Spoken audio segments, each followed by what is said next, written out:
கடலூரில் வரதட்சணை கொடுமையால் செவிலியர் கொலை செய்யப்பட்டதாக அவரது பெற்றோர் கொடுத்த புகாரின் பேரில் மறு பிரேத பரிசோதனைக்கு கோட்டாட்சியர் உத்தரவிட்டுள்ளார். கடலூர் மாவட்டம் வடலூர் இந்திரா நகரைச் சேர்ந்தவர் பிரேமானந்த். இவரது மனைவி தனலட்சுமி அண்ணாமலை பல்கலைக்கழக மருத்துவக் கல்லூரி மருத்துவமனையில் செவிலியராக பணியாற்றி வந்தார். இந்த நிலையில் தனலட்சுமி இறந்து விட்டதாக அவரது பெற்றோருக்கு தகவல் கிடைத்துள்ளது. வரதட்சணை கேட்டு மனைவி தனலட்சுமி கொடுமைப்படுத்தியதாக கணவன் பிரேம் ஆனந்த் மீது தனலட்சுமியின் உறவினர்கள் புகார் கூறுகின்றனர்.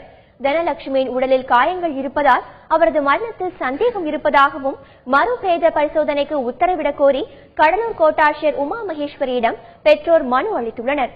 பெற்றோரின் புகாரை தொடர்ந்து தனலட்சுமியின் உடலை விழுப்புரம் அரசு மருத்துவக் கல்லூரி மருத்துவமனையில் மறு பிரேத பரிசோதனை செய்ய கோட்டாட்சியர் உத்தரவிட்டுள்ளார். நெஞ்சுவலி வந்துச்சுன்னு சொல்லிட்டு ஹாஸ்பிட்டல் கூட்டு போனாங்க. அவங்க மாமியாரும் கணவரும் பிரேமானந்தும் வந்து ஹாஸ்பிட்டல் கூட்டு போனாங்க. போற வழியிலே வந்து டெத் ஆயிடுச்சுன்னு சொல்லிட்டு இவர் மருத்துவர் வந்து சொல்லிட்டாங்க.